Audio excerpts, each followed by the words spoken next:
L'Alliance les peuples bénis pour nous raconter la vérité. Shafik Ousmane, bonjour. Bonjour. Bienvenue sur Vireman TV. Merci.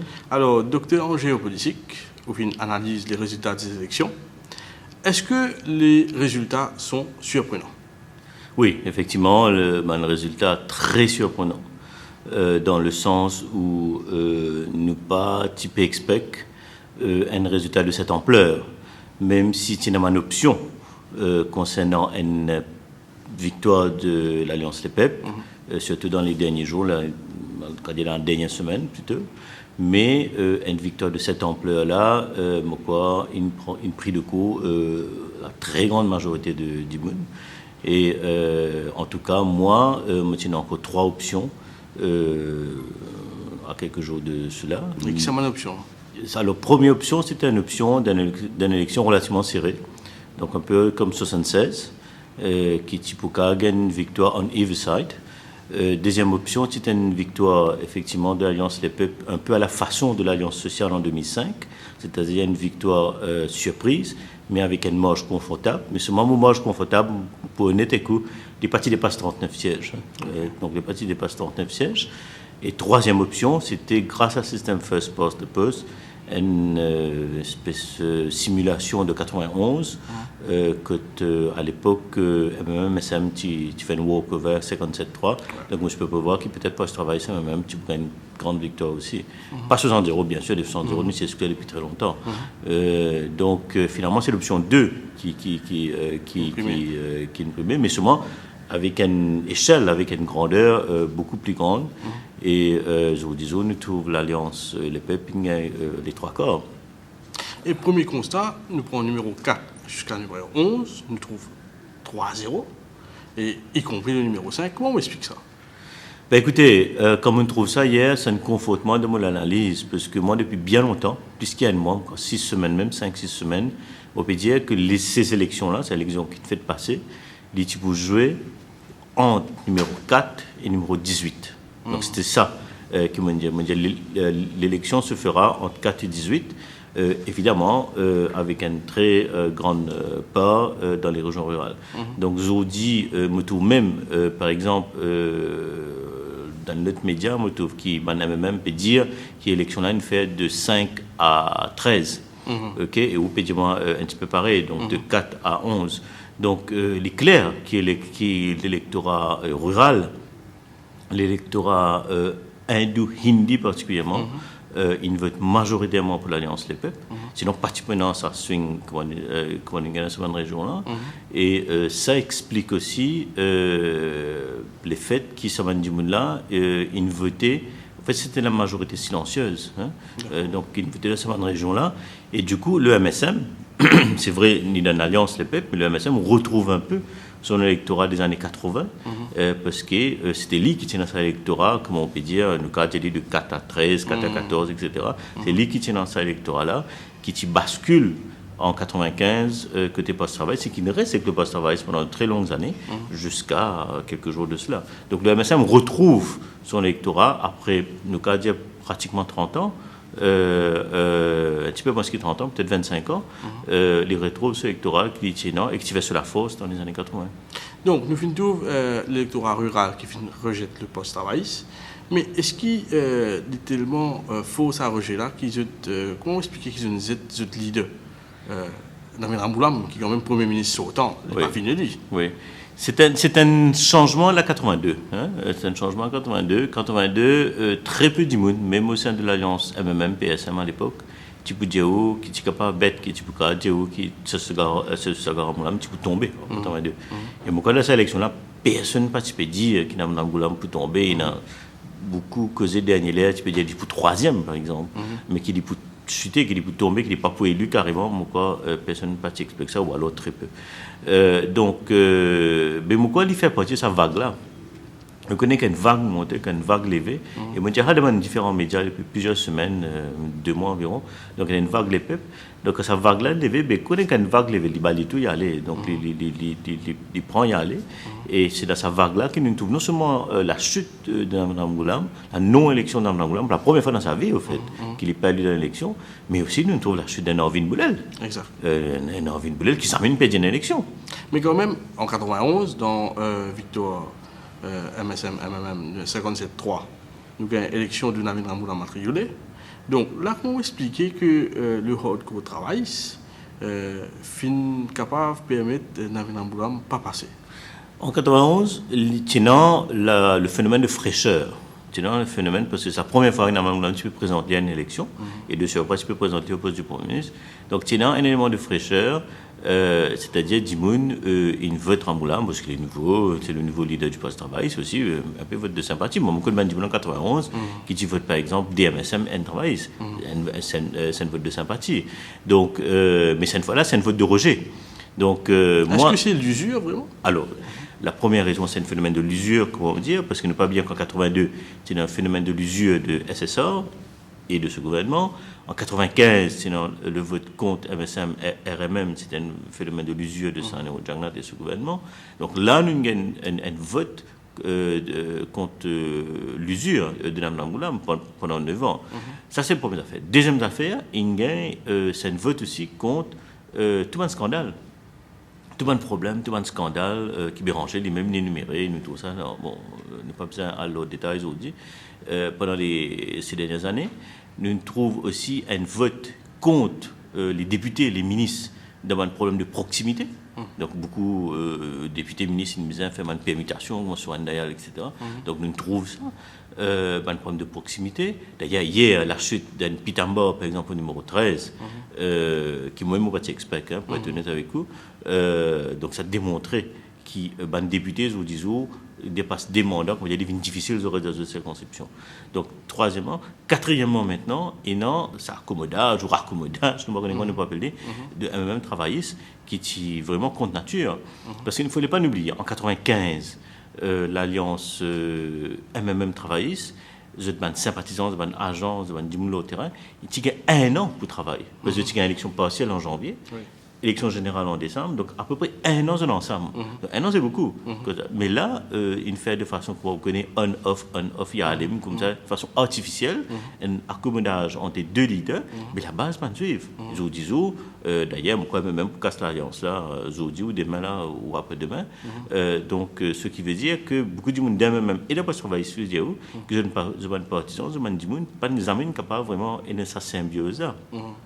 Et dernièrement, je crois, c'est le projet de Deuxième République qui nous tenu de dénoncer, qui est une affaire complètement farfetch, une côte mal taillée, avec une élection, même pas un projet de loi, avec tout ça qui nous connaît, 7 ans de la présidence, puis dans le détail, là, immunité totale, etc. etc.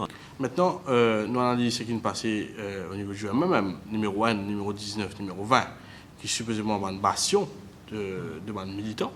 Donc, et là, nous pas fini de un candidat qui finit de rentrer, nous finissons DN, l'inverse. Et comment on explique ça? Moi, personnellement, je finis de trouver dans un chiffre de nombre de votants, de pourcentage de votants. Quand nous, à mercredi soir, quand nous avons un chiffre du numéro 1, du numéro 19 et du numéro 20, particulièrement un petit peu du numéro 4 aussi, je suis fini de trouver que le co-électorat du MMM a une partie du monde pénal voté.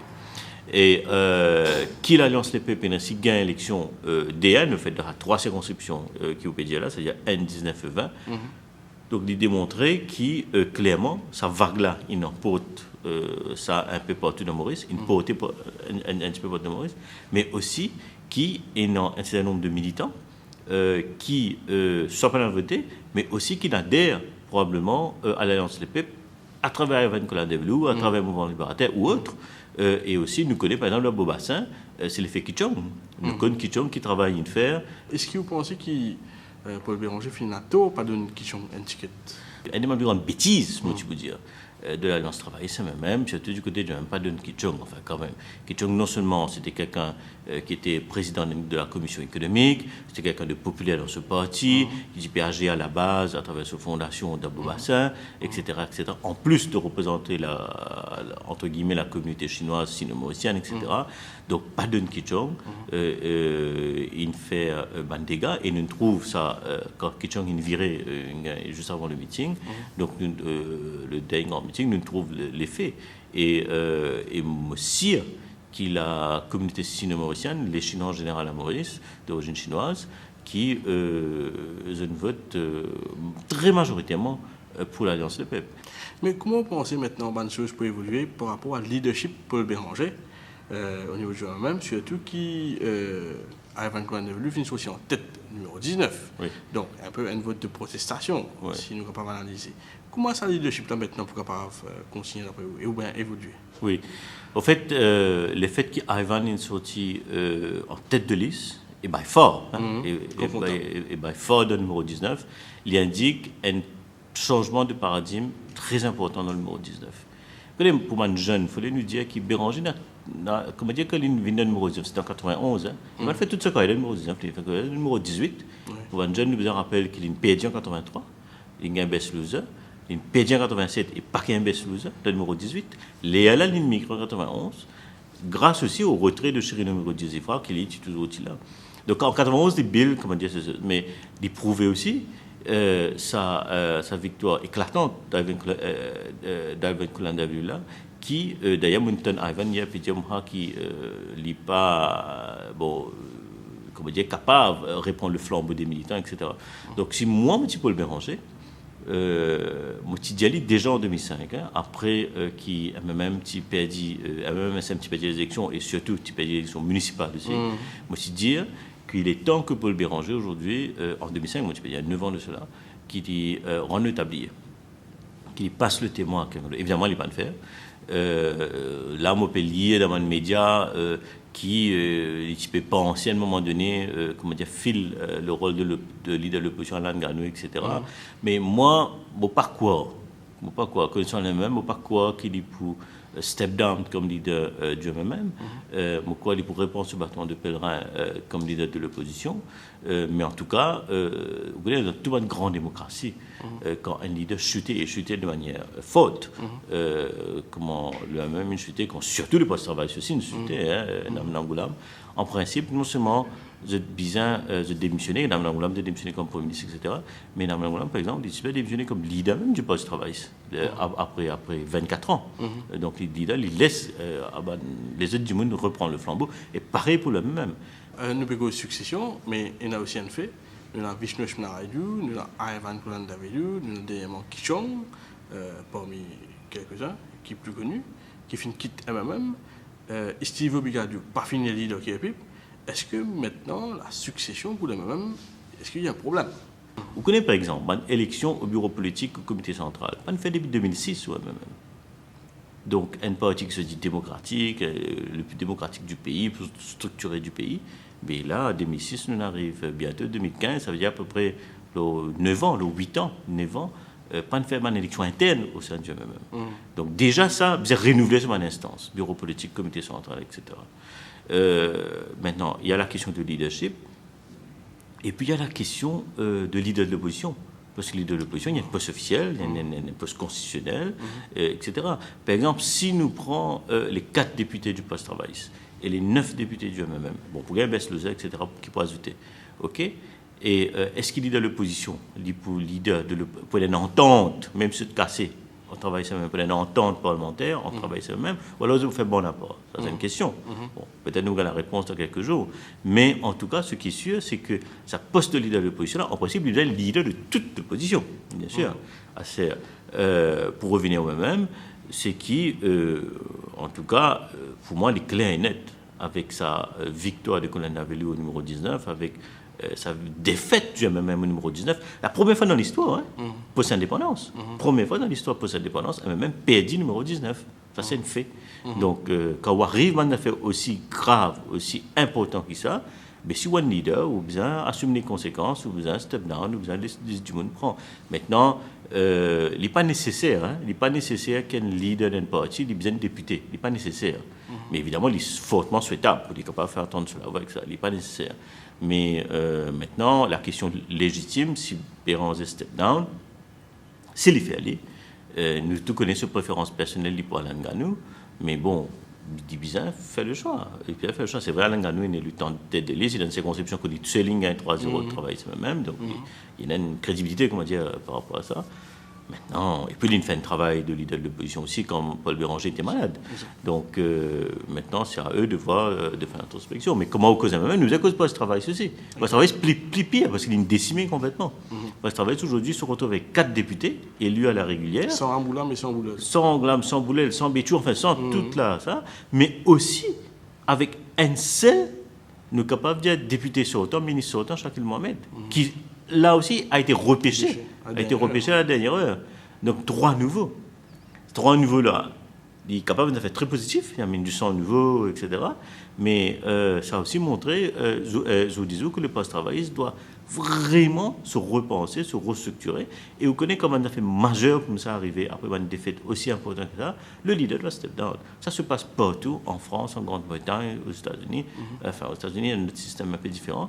Mais nous va guider ça des leaders, ça, pour step down, pour laisser le leadership à les autres diminuer.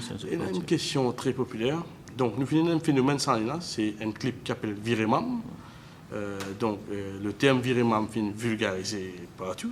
Et dans ce clip-là, nous trouvons d'une part Béranger qui peut dire Ramgoulam, voilà, pourriture, etc., etc. Et le mot Viremam, c'était attribué à Ramgoulam lui-même. Donc, est-ce que la crédibilité de Béranger, il prend un coup? En fait, Viremam est un phénomène. Pour commencer, il y a un phénomène. Il rentre dans l'histoire politique du pays, l'histoire politique contemporaine du pays, parce que des 3 jours, je peux checker, Viremam N, comment nous dire, j'arrive après 375 000 views, Viremam 2 scandales, 275 000, donc on va ajouter tout ça, il fait un chiffre phénoménal. Un chiffre phénoménal. Et moi, dans tout moment d'intervention dans la presse, dans les médias, je dire qu'il ne faut pas. Viremam a été un point fondamental de la campagne de l'EPEP. Okay? Beaucoup de monde vont penser une virée, effectivement, suite à Viremam. Parce qu'il y a beaucoup de monde qui connaissent pas de préoccupations quotidiennes, la famille, etc. Je ne pas être trop suite politique, etc. Mais quand je trouve un affaire pendant 3-4 minutes, okay, ça interpelle les autres quelque part. Donc Viremam a été vraiment une affaire extraordinaire. Il est extraordinaire aussi parce que dans le clip Viremam, qui dit Viremam scandale, du moins à deux là, on ne pas trouve aucun dirigeant de l'Alliance LEPEP. Il n'y a ni Pravin Jagnat, ni Anirudh Jagnat, ni avec ni Xavier Duval. Et on pas tout ça, au fait les adversaires et les opposants qui s'affrontent entre eux. Donc ça c'est un phénomène au niveau communication politique très important qui reste à être analysé de manière beaucoup plus profonde maintenant que les élections sont terminées, qui est un phénomène nouveau aussi à Maurice. Nous pas trouve un outil de communication qui est aussi exploité à fond, comme on Viremam. Il y a le slogan de la campagne, même une Viremam après. Mais nous rappelle, pour Bandimoun qui peut nous, c'est que Viremam a été dit, enfin pas pour la première fois, mais a été dit de manière très publique, très forte, pendant Ramgoulam lui-même, au meeting de 2010, quand tu peux dire invite Madame même à virer. Donc ça devient l'oli, d'une façon. Mais le phénomène de Viremam est vraiment un phénomène très important dans sa campagne-là, et l'INED, évidemment, l'Alliance LEPEP, au moins du monde qui vote l'EPEP à virer. Safi Ousmane, merci. Merci à vous.